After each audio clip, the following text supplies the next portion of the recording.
Welcome back to another episode of the Design, Build, Hunt podcast, which is presented by Whitetail Partners. On the line with me today, I've got Jake Hendrickson from Michigan and Sam Billhorn from Whitetail Partners, Wisconsin. Guys, welcome back. Great to be here, Josh. Hey, Josh.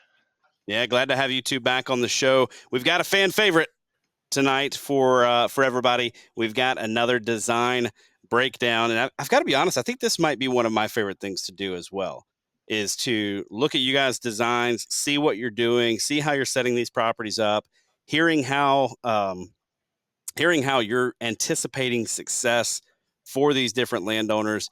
I just feel like I learn a ton. So I know it's beneficial for a lot of other folks out there as well. But Sam, you're going to be presenting this property for us here today. Me and Jake will hopefully run you through the gauntlet of asking you why you did what you did in certain places. So Jake, take off the gloves, like get ready, man. Like this has got to be. I'm ready.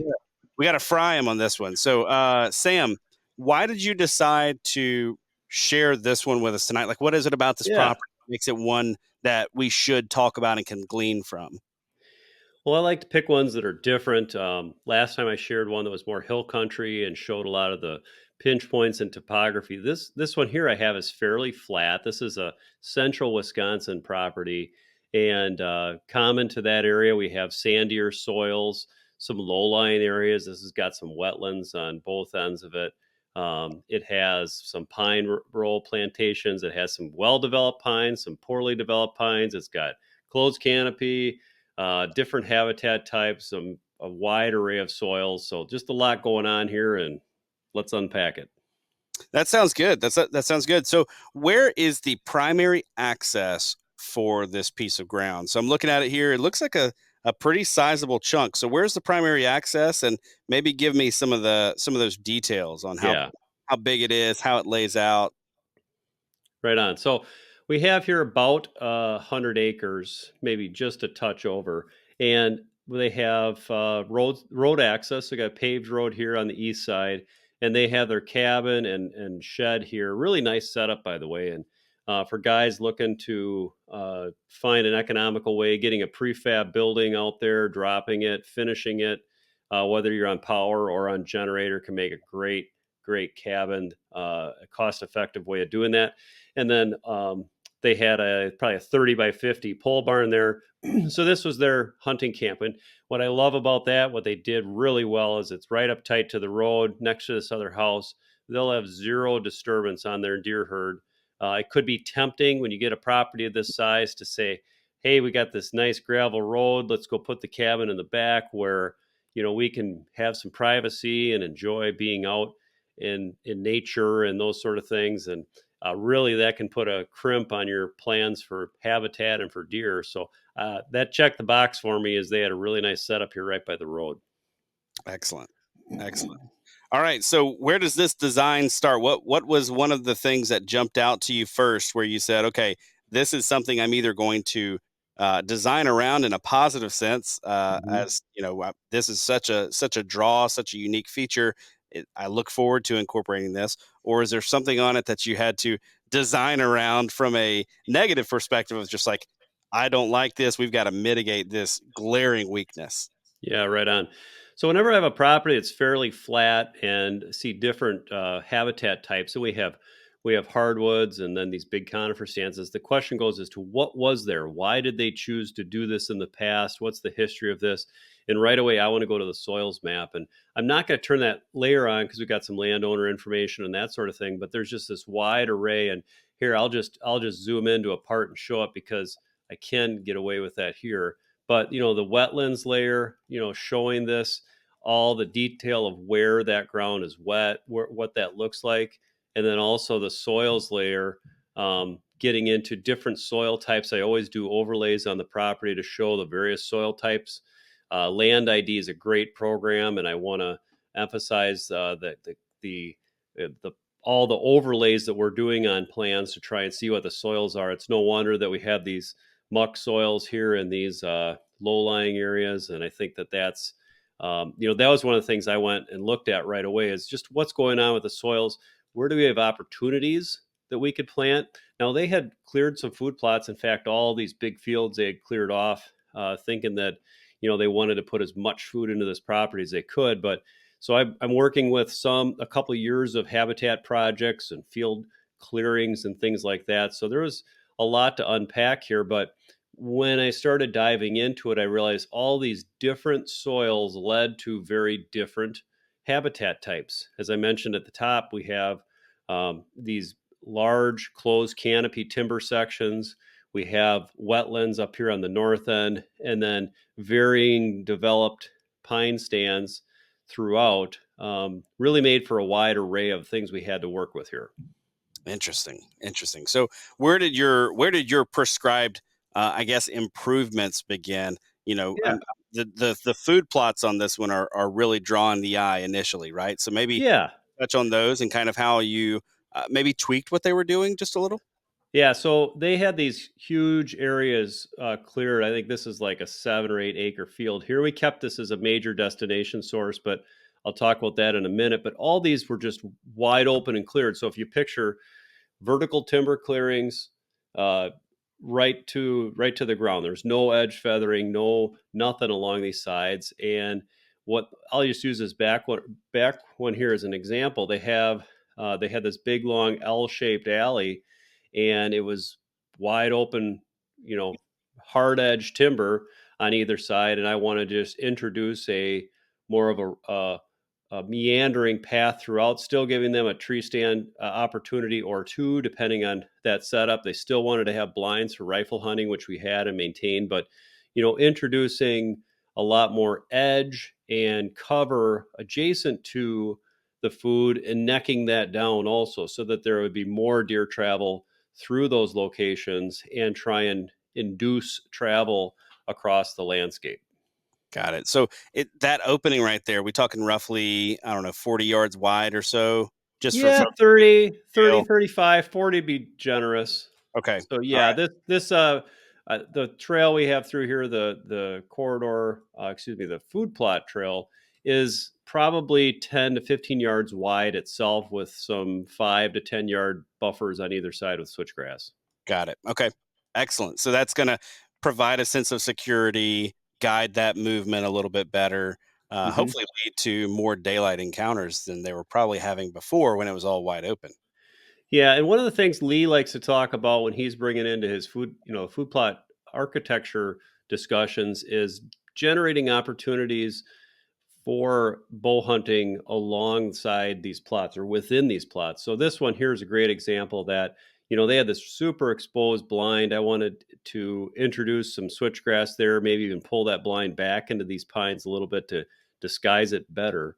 But then I like to have a bubble like plot outside of that, just to throw on our, and I'll just quick throw these. I don't know which one it was, but I'll get them in there, showing in some of the scales. So we got 25 and 50-yard scales there. And what those help us do is have a better feel for the where we want that shot opportunity. Mock scrape at 25, apple trees at about 40. That really helps us have that opportunity, and also the edge it creates within the plot. So if you have a perennial adjacent to, say, a fall green, you're going to have a strong edge there. Or maybe, let's say you have soybeans, those could be 4 feet tall. You're going to have edge there. Right. Introducing some trees throughout there, you're going to have some edge. It's going to break that plot up and make it a lot more likely to have that daytime activity, or at least if a deer comes in here, there's a good chance they're moving through from end to end. Right. Right. So big picture, let's talk about that larger piece. So what did you do to break that up to the, I guess that would be to the east just a bit. There's a lot going on here in this plot, so I'm curious the thought process in the design here. Yeah, so they still wanted to have this pretty large open field, and volume was really important for them. So I think we're generous on the amount of food in this property, but also the production of the soil could be low, and there'll be could be parts that they won't have the production they wanted. But to take this one for example, they had cleared it from wall to wall to wall, all four sides. And these gray areas here, those are berms of material. So those were all the trees and junk that they had piled up. They just had these huge berms, and they had no plans, weren't planning to get rid of that stuff. Maybe they could burn it in a few years once the soil washed out of it. It's hard to say. That was just a mess. Mm, But um, and I don't think it's bad from a uh, breaking it up standpoint, because if you bury some of that in switchgrass, you got that, grass growing around it, it'll start to blend in. And then also it really obstructed view. So deer couldn't right now, deer could get at any of these corners and see across all this. I wanted to introduce some switchgrass along these things and along the sides, possibly long term, maybe even some strips within. But they wanted some long poles of spring planted grains, beans and corn in here. And for a destination food source, I didn't object to it because, sure. these are not bow hunting opportunities. We did sneak one in over here, with this where the plot dumps in, and this would be more of a perennial walkway here that there should be a lot of daylight activity along here of deer trying to check these corners out. But that's just the way it lent itself. One of the things I thought was interesting, though, we had a naturally low area here. They had readily available equipment for excavation, so they had interest of bringing a pond into this property, and I thought that'd be a neat place to do it. The soils and the topography lent itself to that, and also this blind. Before they had the blind sitting right out here in the middle of the food plot, right on this top end, and I Mm, recommended burying that down in the pines here. Plus, dumping that pond in front. Not necessarily that this is a water attraction, but that it gave a little buffer. The deer weren't right on top of them there, and they gave them the opportunity, especially with our firearm seasons, that they could get out there. I thought about putting that blind all the way over on the one side, but this is about 300 yards long. And so if we got it a little bit more to the middle, we could keep all of our shot distance to within 200 yards. And I turned those scales on and off before, but this is always something I'm looking at. So that right there, we got 195 yards. We're covering the whole thing and then some. And really, for firearm season, that's a nice location, nice distance to be covering for those plots. right. Right. Very good. So what as let's say we zoom back out here just a bit off of that and into kind of the larger property as a whole. I notice we've got some purple going on here, and we've got some stuff going on there in the middle. Yeah. Walk me through what's going on there. I don't recognize that from one of my plans, Sam. So tell Well, me that's what's. something more that's more recent. We've been pulling that in because we've been talking a lot about this and experimenting with it, and really seeing the results too. So that in the property, first to set this up, and I talked about different soil types. We had a big break in soil here, obviously the hardwoods that developed over here, and then the soils were rather poor in the middle here. We could still, I think, with amendments to get some plot in there, but and that, by the way, that was existing. So this, I was working with the existing condition of what they had there already cleared. But what I wanted to bring up is this whole area was just some nasty, poorly developed variety of conifers and even some hardwoods in there. It was just a thicket. This was never ending deer trails throughout here and a ton of bedding. It was all bedding. I mean, if we wanted to crawl around through there in another month, um, we could probably find sheds all over the place in here if we had the effort to do it. If you But were brave enough. yeah, yeah. Well, we don't have too many lizards up here like you have down there. I wouldn't be shed hunting down in Georgia, Josh. No, I think between the snakes and the alligators, I think shed hunting is a thing of the past for me down here. But that's all right. But back to your point, what I wanted to bring up and really develop here is we always emphasize hunting travel patterns, and there was no pattern about what we had going on in here. There was deer trails just crisscrossing this thing all over the place. And what I wanted to do is, I knew we had to have hunter access here. We weren't It really didn't pay necessarily to go through the timber here to come back again. This was an existing wide open clearing. It was a perennial, or decades old roadway through there, and could keep it clear, and probably not something that deer would want to be on too much. And there was a really strong trail between on this edge between these habitat types, super strong. And the topography was this was a little higher up in here, a little flatter down here. They came through here. This was one of the strongest trails. Well, combine our access with strong trails in a parallel fashion, we come into them perpendicularly. I identified this as being one of our best hunting locations. The only way we could make it better was to make sure it was the way they were going to go through. Mm, And yes, while we have this food plot here and they can turn the corner or come around, I didn't want to be getting diving down in here other than they had this blind for rifle hunting. But what I wanted to do is constrict travel all the way across this area that was really high quality bedding and high quality travel. I wanted to have a good stand on one side and on the other, which is this one here. This was a pretty open area, zero bedding. It's kind of wetlands down in here. It's not good bedding area either. It was just really nothing back in there. So to come up in here and hunt this side, and I wanted to make this travel strong. We could cut timber down in here. And in a hardwood setting, I would say that could be easily done. You do some combine it with some edge feathering, corridor construction. But in conifers, especially poorly developed, you don't there's no hinge cutting. It's difficult to fell them. It'd be hard to maintain because they break down quickly and get knocked over. So what we're recommending here is a fence. And we are not going out here and making this a high fence operation. We're not trying to contain deer. We're trying to influence their direction and their travel. And in doing so, by pinching this off from A to B, we are going to make our outside corridors on either side of this incredibly strong. mm. We enhance them a little bit more, mock scrape, water hole, some high quality, highly repeatable access on either side, and we're going to have some really strong opportunities for hunting. And really, the similar process is repeated over here. And by boxing this a little piece in here, you can see what we're doing is tying that food plot in. That if they're coming from A to B, they're coming to the food plot.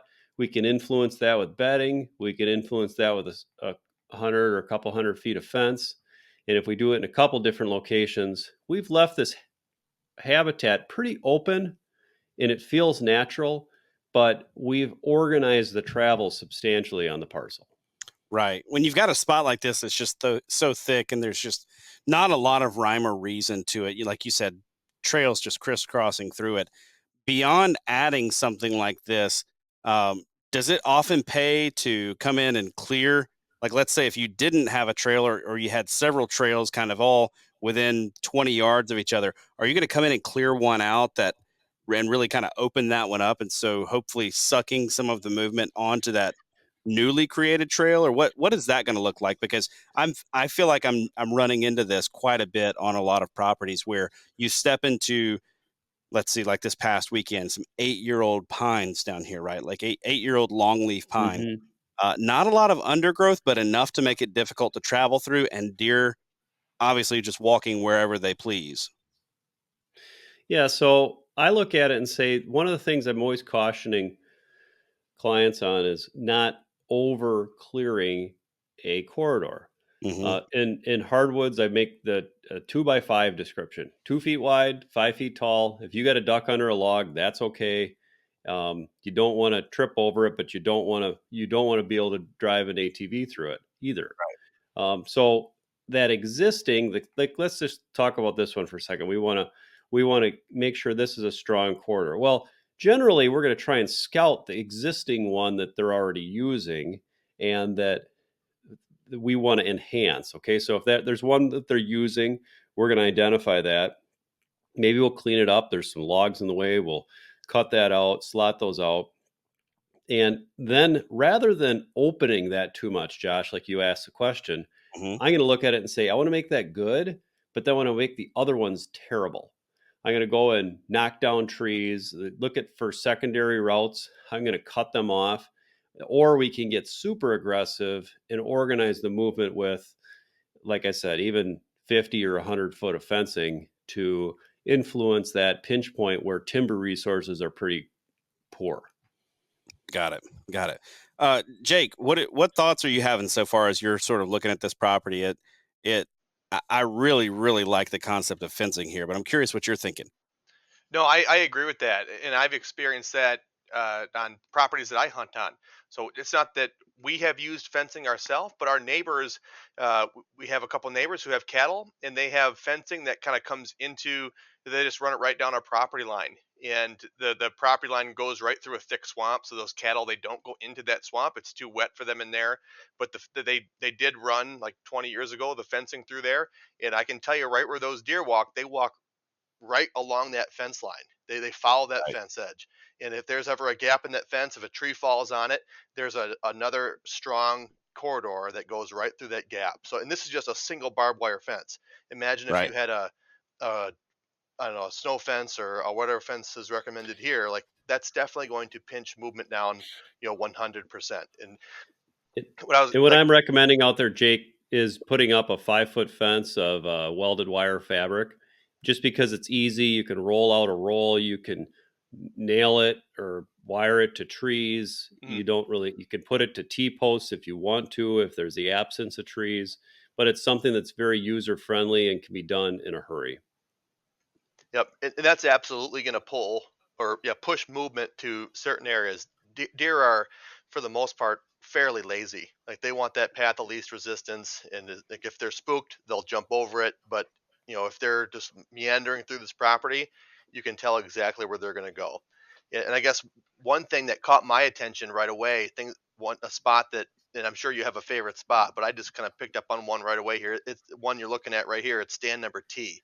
That's one of my favorite spots right away, and it's This kind one of like, down here, oh no, okay, so the top they're tee. all T, Okay, they're all T. So tree north. stands. Yep.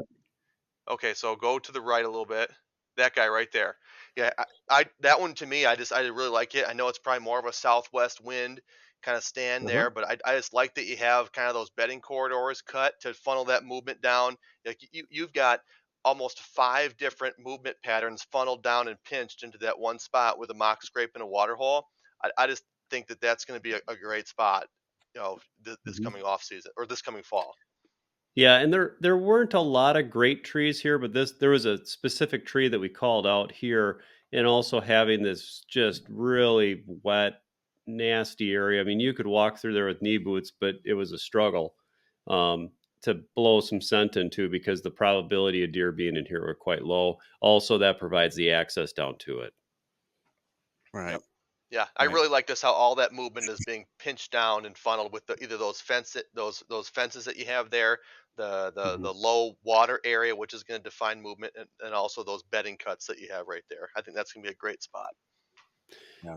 One of the things I wanted to emphasize too is you can overdo it with anything, and you can overdo it with fencing. You might look at this and say, "Well, it seems like a lot," but really, deer are going to feel quite free. We're just trying to generate some confined movement. Like this one here is perhaps a little redundant, especially if we have a successful bedding area here. Maybe that wouldn't be as needed.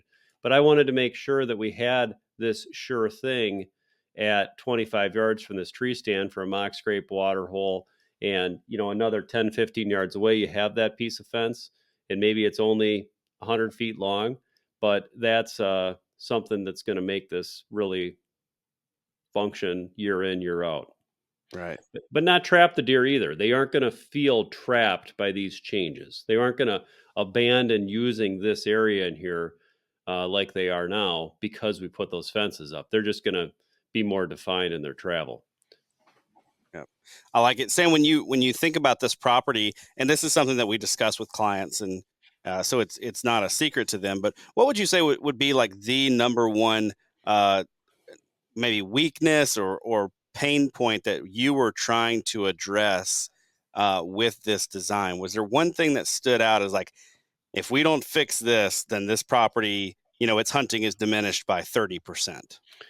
It was absolutely that focused travel. Like I said, there were half a dozen locations on each side of this thing where deer were running in and out of it.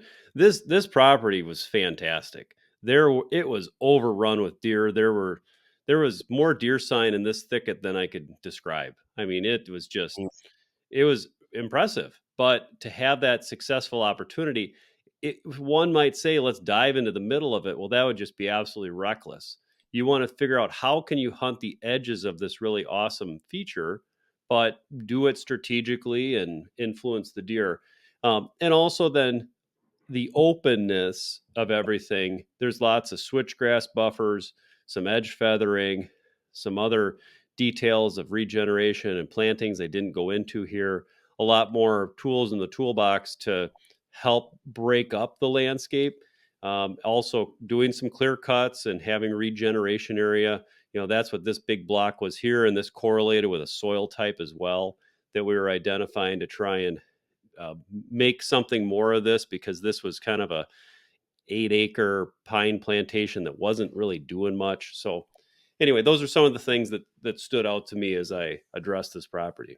Interesting. Yeah. So a good example of taking lemons, making lemonade when it comes to the travel piece on this property, of turning what could have been a property's greatest weakness into actually an asset. And yeah, another thing, if you, and a lot of people may look at this and say, well, with you're not. You're just trying to manipulate the deer move. You're just trying to put them where you want 'em. You're just trying to steer and whatever. And that's true, but if you don't do that, not only are you going to struggle with the deer could be moving pretty much anywhere in and through this thicket and out of the thicket, but really you end up pressuring the property way more quickly if you've got random deer movement. If they're popping out at 6 different locations on the southwest side of this thicket, it's a lot harder to hunt them effectively and to keep the property hunting fresh, especially with that at the core of the property like it is. Right. And these guys were hunting a lot more of this core. They talked about being in tree stands right along these edges through here. And oh, the deer would pop out down here, or it'd pop up there. And and that's the things that we were talking about was, man, you just left a pile of scent in the middle of your property. We need to get you further to the edges, which is what this is all about on the north side, and this is all about on the south side. And the core of this property is untarnished throughout the entire season. Right, right. Very good. So, Sam, as you just zoom out and say, okay, what is my number one stand location? Where do you expect to get that picture of this landowner holding a buck this fall? Well, I'd be remiss if I didn't talk about something in here because it was so good. I think these 2 points on either side of this are going to be dynamite, because deer were running back and forth through here all the time, but now we've really condensed them to 2 spots. But one of the things I'll just throw out there as a flyer, because we haven't spent any time down here talking about it, and I just got to make mention of it, is I took this guy down along the riverside here, and this was a pretty wide and flowing river, and uh, is one of these moments of, oh, I've never really been down here on this part of my property before, Yeah. Josh. I think that's a famous line of yours, Oh, yeah. All introducing the time. people to their own property. Right. And, and we kind of looked up from this grassy area, and, you could see the back of the outhouse back here. And I'm like, one of your best travel conditions you have, or examples of travel you have, is right along this stream bed or the creek bed here.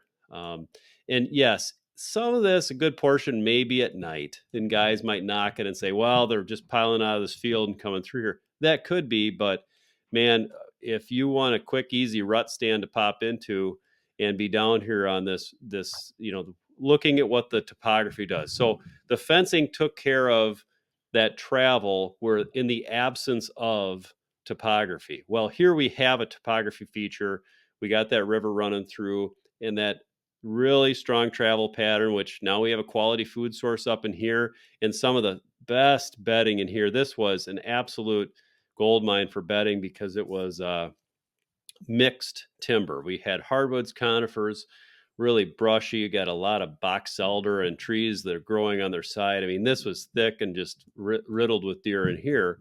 But this was not up here. This was grassy and kind of open pines, and really wasn't much to get into. But you cut a little shooting lane in here, you got a travel corridor. And this is a setup you could make in an afternoon and hunt it the next morning, if you really wanted to, and be successful. Mm. Excellent, excellent. Jake, you have anything else for this design? The property looks fantastic. I'm looking at food all around it. Certainly no shortage of deer, and probably no shortage of big deer on this property. No, I think it looks really good. And what, like, that was the first time we saw kind of that southern part of that property, and that looks really attractive. I see a lot of properties like that in Michigan where guys have river frontage, and Sam nailed it. There's so many beds. That's a great bedding opportunity there, right? Kind of where that river. There's a little oxbow there, or just where like those points right there along that creek bed. Deer love to bed right along those points. They have a really safe exit. You can just it's kind of a bulletproof bedding area right there. So it's just there's always a really strong travel route a lot of times right along that creek bed or that river system. So I would say that's a pretty good spot down there too. But yeah, I love the plan. Thanks a lot, Jake. Good stuff. Good stuff. Well, guys, thanks for joining me. Sam, thank you for sharing this one. Yeah, you bet. Thank you, Josh. Folks, as I always mention, first of all, if you haven't already, go check out our YouTube channel where you can find the visual breakdown of the property. You can see what it is that we're talking about. So if you're just listening to this, you've missed probably 3/4 of the podcast because most of it is here visually. So you should probably go check that out. But yeah, go find it over there on YouTube. It'll be an awesome way to follow along with exactly what it is that we're talking about, glean what you can. But I also like to mention when we're doing these, and I should have said it at the beginning, just because you have 100 acres with a river or creek flowing along one edge does not mean that this design is going to work for you. So please, every property is unique. Every property that we design is a customized design. So I would hate for you to be disappointed after you take this design and try to just plop it onto your 100 acres, but certainly do grab those principles that you can glean and learn, like influencing deer movement, put them into practice on your deer hunting property, and let us know how you do. Thanks for joining me today, guys.